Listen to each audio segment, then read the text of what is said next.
Ooh, that's interesting. Mic check, mic check, mic check, mic check.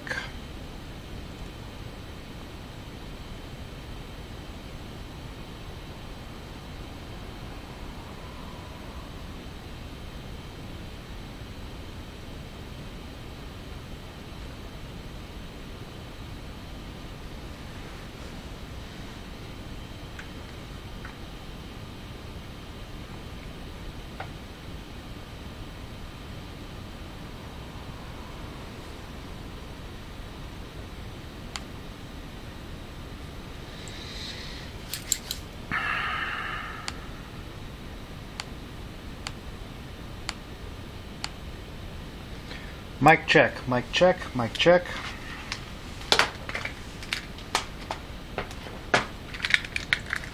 Mic check, mic check, mic check. Okay, I think I have audio. So, hey everybody. Can you hear me okay?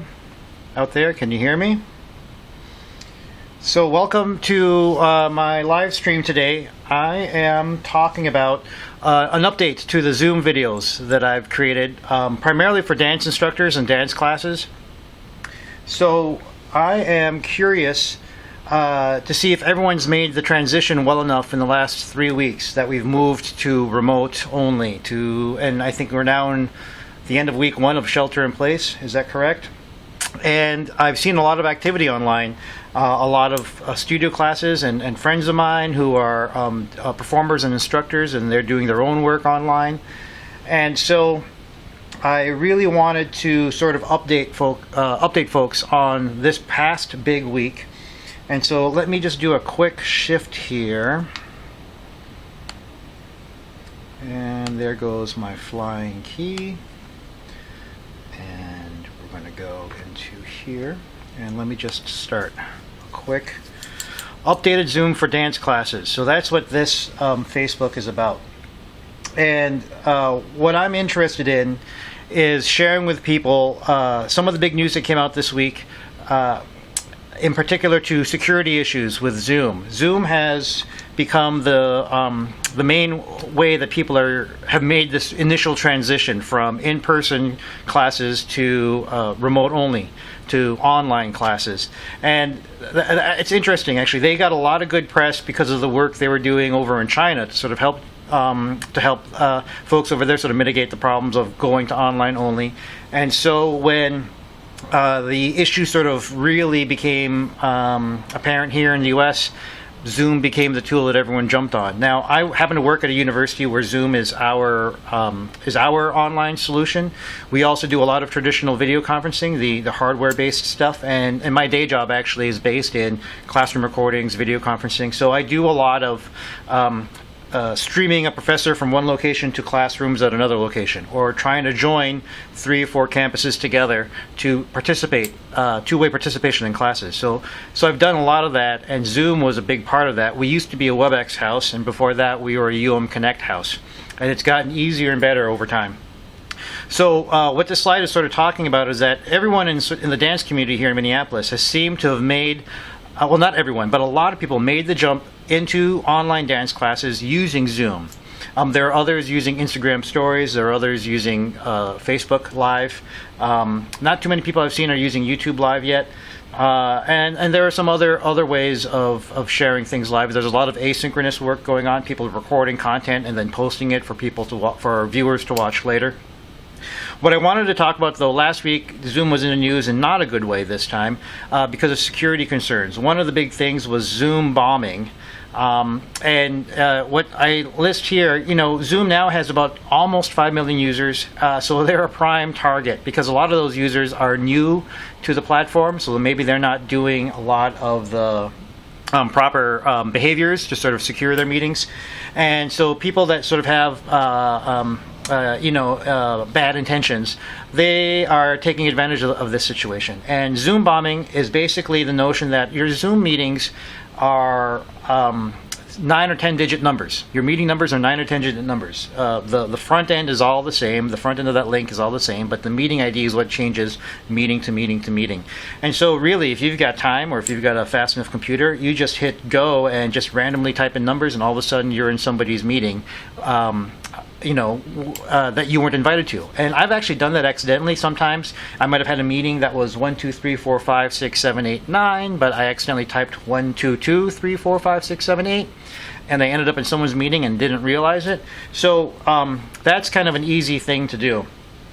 And what that means is we sort of need to do a better job of securing our meeting IDs and having people enter our meetings in a way that allows us to restrict people that weren't supposed to be in the meetings.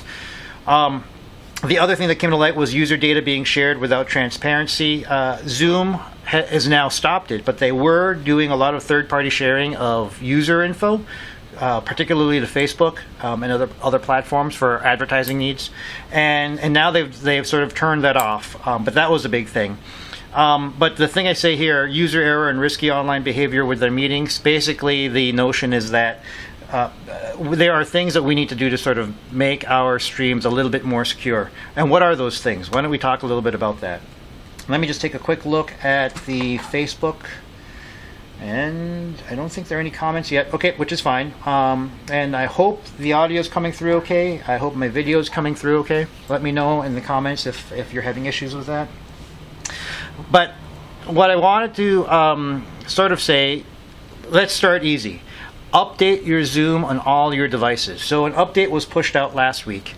And if you go to Zoom today and you haven't been to Zoom in a week, when you get to Zoom, it's going to ask you, do you want to update?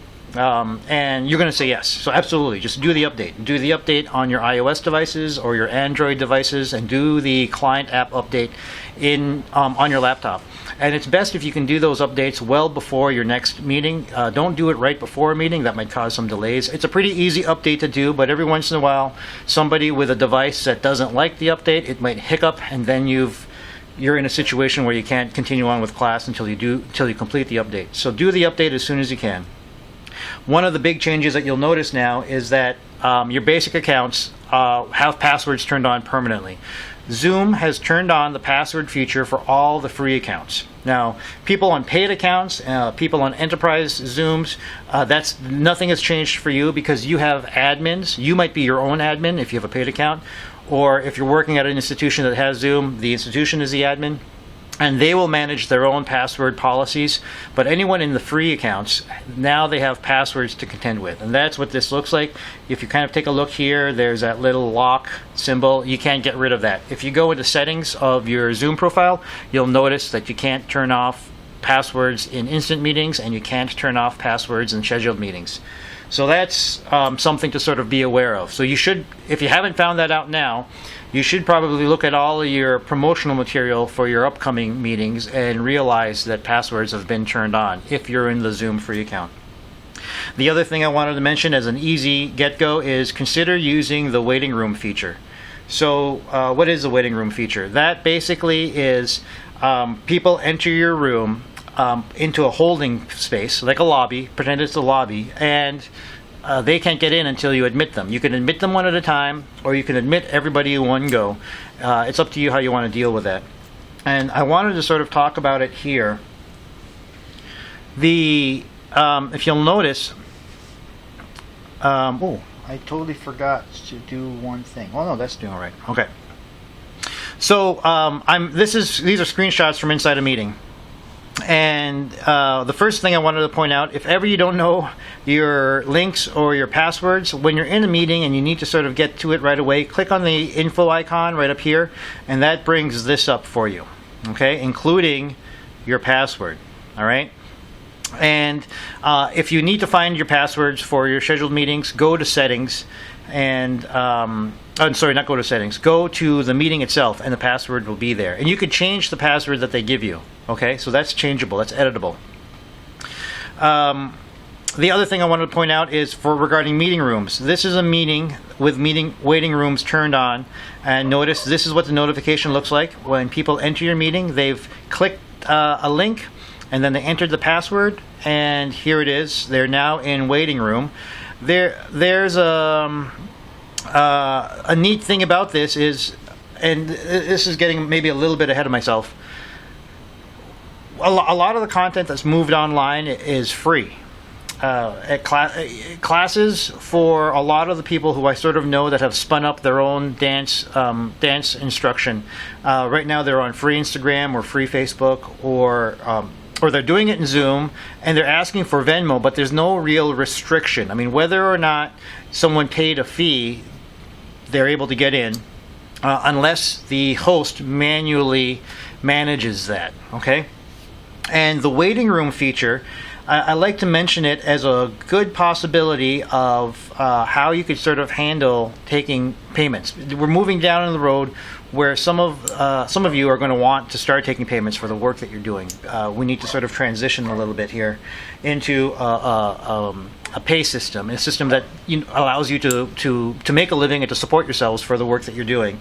And admittedly, we're not all of a sudden all going to jump in on paywall systems and registration systems, but if we were going to try to mimic some of that, the waiting room feature can do that. And what do I mean by that? I know I'm kind of going along here, but consider this a lobby where payments are received. So people enter your meeting, and then you could message to them. You could click message here, message everyone in the waiting room, Venmo me at VPaulV, or PayPal me at VPaulV, whatever your Venmo or PayPal's are, or whatever your payment system is. And then once I receive notification on my smart device, I admit you one by one. That's a possible model. Now, another thing, let's take away the payment part for a quick second here, and we're just talking security. If you turned on waiting room and 30 people showed up to your meeting, you don't have to admit them one at a time. You could admit all. So once you look at that participants list and it's 2 minutes before class, and everyone who's here are folks you expect to be here, there's no one in your participant list that looks nefarious or that you don't know, let's say, because let's say this was a closed class, it was really only meant for a subset of people. You could remove the people who weren't supposed to be here, and then you could admit everybody else. So that's a pretty good security feature there using waiting room. But the thing I did want to sort of mention to folks is the idea that you can use the waiting room as a lobby for taking tickets in a way. It's a very informal way, but that's one of the ways you could do it. Next steps beyond the easy. I sort of alluded to this already. Who is the audience of your class? Are they studio dancers, folks that they're on your mailing lists, they're people that went to your studios in person, and you're really only sharing info within that small community? Great. You've got enrollments, you've got email lists, you know who they are. That gives you one pathway of behaviors. But on the other hand, are these public dancers? Are these people that you might not know? They're just drop-ins. They're people that there are no registrations or no enrollments. They weren't part of email lists. You posted something on a public forum somewhere, and now they saw the posting and decided today this is the day they wanted to do a yoga class or to do a modern or a jazz class. So because it's public, that's another pathway of behaviors you'll want to consider. So what I'm sort of talking about is the idea that when you want to remove as many barriers as you can for folks to engage with you in your business, in your dance class, getting them online, seeing you and seeing the content you want to share. But from a security standpoint, you do want to put a few obstacles in the way to keep out the people that aren't supposed to be. And so that's the thing. With the known and the familiar, you probably could do fewer security behaviors, but with the unknown and the unfamiliar, you might want to consider doing a few more security behaviors. That's really the point of that. How are you sharing your links? I do want to say avoid public postings at this point. Everything is searchable and scrapable, and folks can find your meeting IDs without you knowing, or they could just kind of brute force it and figure it out. But for the most part, if you could avoid sharing links or sharing meeting IDs, that's a good thing. And that comes down to here: share only clickable links rather than meeting IDs. So I see postings where people have a photo and a dancer and they say Zoom meeting ID. It makes the design of that promotional item easier because you're just putting 9 digits as opposed to a long gobbledygook list. But one of the things that it does is it opens you to some security risk. So if you can just rely on the links, then that's one level of security right there. And consider using the one-click feature that embeds passwords in these links. Now let me go back one slide. Take a look at this here. This is a one-click link. It's the meeting link, and then it's the password that's embedded. So that's a setting in Zoom that you can turn on, and that means if you share that link to people that you know or people that you're expecting to join your class, they just click the link and they don't have to enter a password. If you're just sharing a link to people maybe that you don't know, or you don't know who's going to show up, maybe don't turn on the one-click feature and just share this front half, everything before the question mark, because that's just the regular meeting link, and then that means people have to be given the password in order to enter. So that's something to consider. Okay, let me just do a quick check to see how things are going on the online.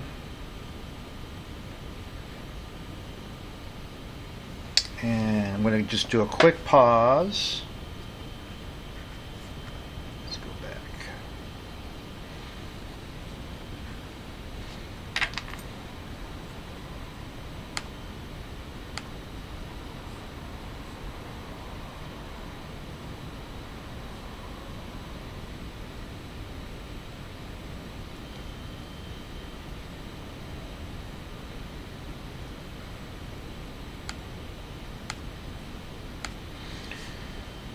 Okay, where was I? I think I was here. Okay, so good. Where was I? So we were talking about that one-click feature, and so that's something to consider as well. Let's move on. Best behaviors. I did want to tackle this. We're still in Zoom land, by the way, but why use a join before host? I've talked about this in some of my other videos, and one of the reasons for join before host is it very closely mimics the notion that people are arriving to a dance studio in person and they're sort of stretching and they're chit-chatting with each other. They're warming up before the instructor arrives. So that's what join before host kind of mimics in an online fashion. And people can jump into your meeting and talk with each other even before you arrive. Now that's a big security risk if you are publicly posting these meetings, which I've said in the past. So if these are links going to people that you know who've enrolled in your course and you kind of have an expectation of who's arriving, this is a great thing to have on join before host. That's a feature in the settings meetings setup of your profile, of your Zoom profile. If this is public, don't use join before host. Instead, you use waiting room. Now you have to use passwords, so there's really no choice behind the matter. And sort of put a little bit of a barrier to make sure that the people who are entering your meeting, because you don't really know who was expected, put a little bit of barrier so that allows you to figure out who's supposed to be here and who's not supposed to be here. Gallery view. I'm a big fan of gallery view in dance classes because that allows everyone to see everyone. And that allows the instructor to see all the students, for the students to see each other. If the instructor needs to give feedback, it's easy to do. If dancers sort of want to see how each other are doing and mimic off of each other, again, this matches closely what the in-person studio experience would have been like. So I'm a big fan of gallery view. But there are times when you need to pay close attention to just the instructor. And so for instructors, Spotlight Video is a good tool for you to use. A host can turn on Spotlight Video on themselves to make sure that everyone is seeing just their content, if that's what needs to happen. And then when a host wants to pay attention to a student, or if another student wants to pay attention to another student specifically, they could pin video. And that's a local thing. It doesn't affect the entire meeting. It's just between the person doing the pinning and the person being pinned. And so an instructor can look just at one student and pin their video, and they become big on their screen, and pay attention, and then unpin and go back to gallery view if they want to see everyone else. So that's very much like when instructors walk up to a dancer and pay attention, standing up to that standing next to the dancer to see how technique is going or whatnot. The recordings without student cams, I have another video that talks about this. And this particular video was about the FERPA laws, particularly if you're in a formal education setting. And if you're recording your Zoom content for use elsewhere, for use in other classes or for use in other endeavors, you really shouldn't be capturing student cameras. And so by using Spotlight, by spotlighting yourself, you're ensuring that your recording is only showing your camera. Now, you could spotlight video, start your recording, and then go back to gallery view, and that allows you to see all your students still, but the recording will only ever show you in the end. And then when you're done recording, you stop the recording and then you unspotlight yourself. You cancel the spotlight. So that's a good practice. Now, if you're just doing recordings for the sake of sharing within class, that's not really a big worry. FERPA allows for that kind of material within the class. There's no real student privacy when it's just students within the same class. The issue is for students that are their content, the fact that they attended a class, that they answered questions or had some kind of performance. If that gets shared outside of the class, then we've crossed some FERPA boundaries. I've talked about this in other videos as well. You can share your computer audio only. So for instructors that are playing their own music, you can play your music from your laptop. And if you share screen, go to the Advanced tab, and then pick Computer Audio Only, your audio, your music from Spotify or YouTube or wherever, this iTunes, it will go directly to Zoom independent of your microphone. So you can still talk over your music, and they won't conflict. And the audio will sound so much cleaner. So I hope people are using the Share Advanced Computer Audio Only feature. Now, I've sort of alluded to this already. Participants' camera on is a balance between public engagement and private consumption. I've seen other dance instructors, dancers who've said you don't need to turn your camera on if you're joining the class. Maybe you're dancing in a space that's your private bedroom and you don't want to share that to the world. Totally acceptable. Or maybe you don't really have such a great location to be taking the class, but you still want to take it. There's this notion that some dance instructors are saying to students, you don't have to turn your cameras on. And I totally get that. I think Dance Magazine, I just read, put out an article that sort of said some of the colleges are saying to their students, you don't have to turn your cameras on. Because we don't know the kind of spaces they're in, the privacy issues that might entail, the fact that they're at home and maybe they don't necessarily dress up to stay home, in a sense. Maybe they're still in pajamas but doing the work. They're not in the right footwear because their floors are different. They're not on a dance floor. Whatever. There are so many factors affecting why someone wouldn't want to turn on their camera. And I absolutely get that. I am a big fan, though, of cameras being turned on because it allows for engagement.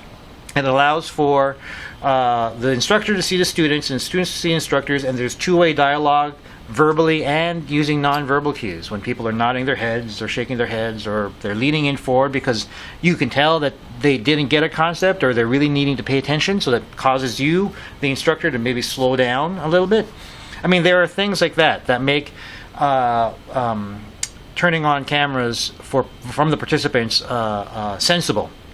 Zoom was really designed to be a collaborative tool.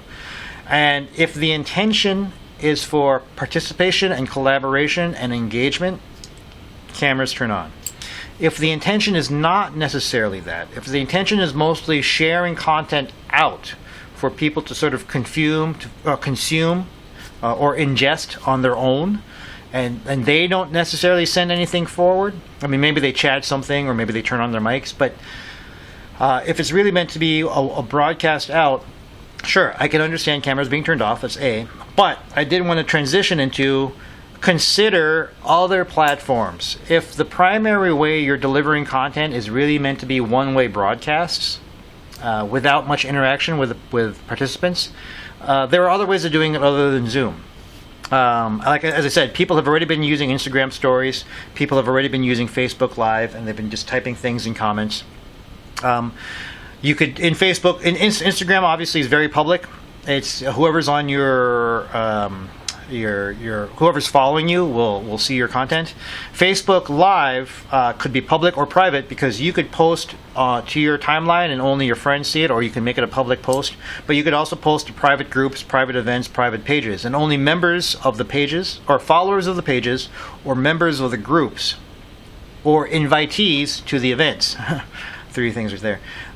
Followers of pages, members of groups, or invitees to events, only they will see content in those private spaces. So that's certainly a doable thing if it's a one-way broadcast and you're just looking at chats. Or maybe you don't even need to look at chats. In fact, should I be checking chats out? I'm 30 minutes into this. All right. So, YouTube Live is another one, non-paid public events. Just as a heads up to folks who are looking at YouTube Live, you can't put them behind paywalls, YouTube links, that is, the YouTube Live links. That's against the user agreement. So really, YouTube is meant for primarily non-paid, relatively public events. There's no such thing as truly a private link. At least in live stream, you can't make a private live stream and only share it to a few people. You can make a private video, and then people with Gmail accounts can see the private video if you share the video after the fact. But live stream is either unlisted, which is basically a private link, which is basically a public link that just hasn't been put anywhere. But if it gets shared, people will see it. And then, of course, there's published or public, which means it's searchable. And then I was going to try and talk a little bit about a restreamer service that allows you to multicast your stream. I'm just mentioning this for a Google search of your own. If you are on Facebook Live, but you want to hit people on Instagram and you want to get to people on YouTube, consider doing a class that goes to all those platforms at once. And to do that, you need a restreamer service. You need a service that you send your broadcast to, and then they multicast it for you. They send it to Facebook, Instagram, YouTube, LinkedIn, Twitch, whatever your platforms are. And that's a great way of getting at all your audiences, rather than doing a class for Instagram over here and a class for Facebook over there. I'm not going to talk about it much, but I did want to mention it. I did want to mention this, though, and this is a big mention for me. These are all informal systems. So obviously, I'm talking about people who are just getting into online that are trying to build a system for them to share their content. Whether it's paid or free, whether it's restricted to just a community of people, or whether it's open to the general public.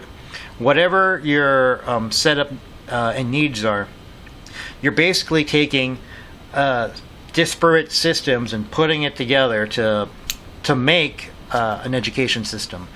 And versus buying into or paying into one of those online education services that's all integrated. So they take the enrollment for you, or you manage your own enrollment. There's registration, there's a way to take money, there's a way to share out from within the system. You send an email and notifications go out. So instead of from your personal email, it goes from the system.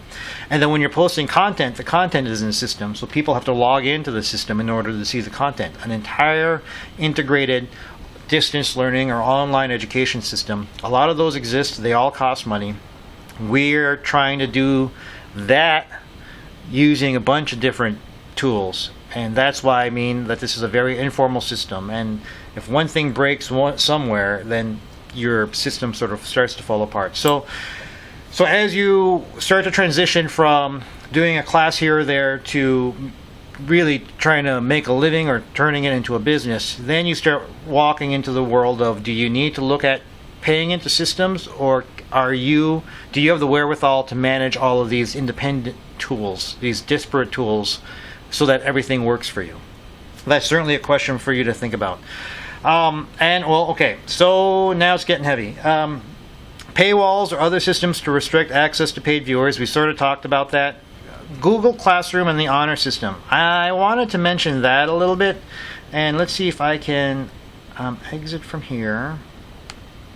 And here, check this out. So Google Classroom is a tool you could use. It's free. You can sign up for it.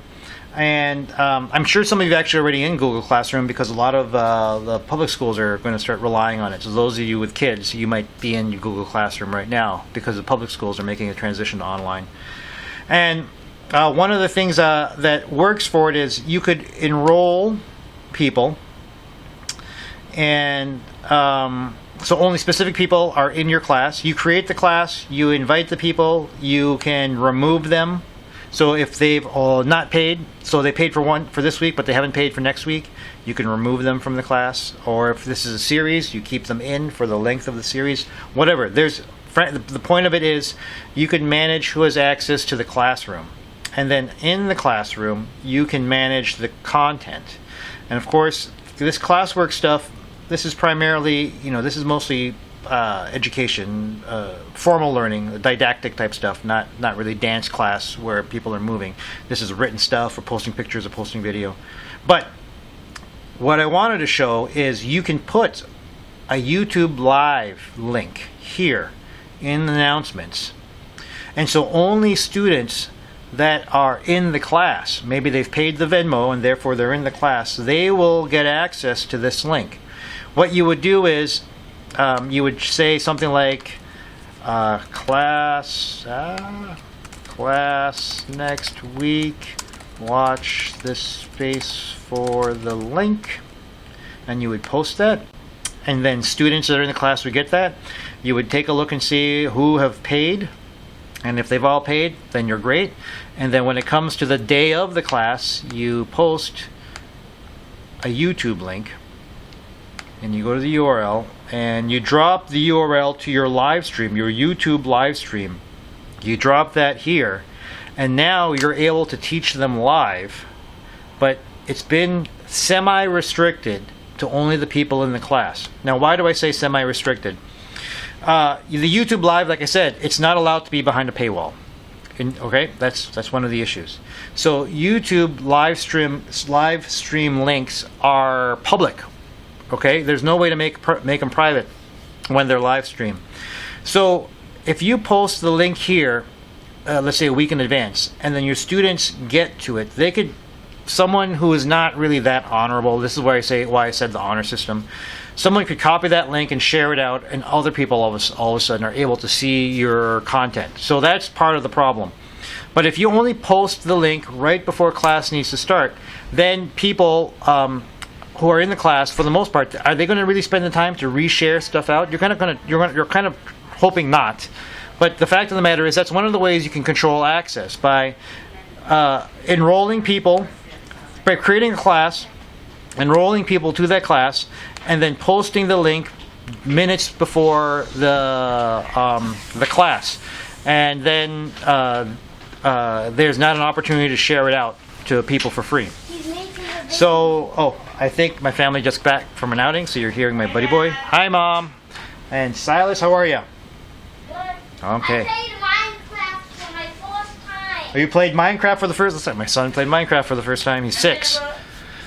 Okay, so that's what I wanted to talk about regarding Google Classroom as a possible tool for you to use to manage sharing your content with specific people.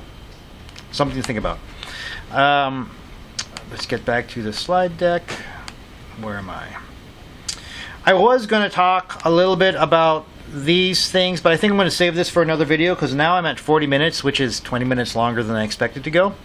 So I'm going to save this for another one, but if anyone has any questions, reach out. I'm around, and I'm happy to help out, and I hope you are all doing well with your classes online. I hope things are going great. If there's anything you take away from this video, take away the notion of being more secure with your meetings and the way you promote your classroom sessions. Other than that, I hope things are going well. I'm going to turn this off. And actually, you're going to just see this is what, there's my blue screen. And yeah, so I'm going to head back and end the stream now, and I hope things are going well. And take care. Send me questions when you've got them. All right, bye. Stay safe.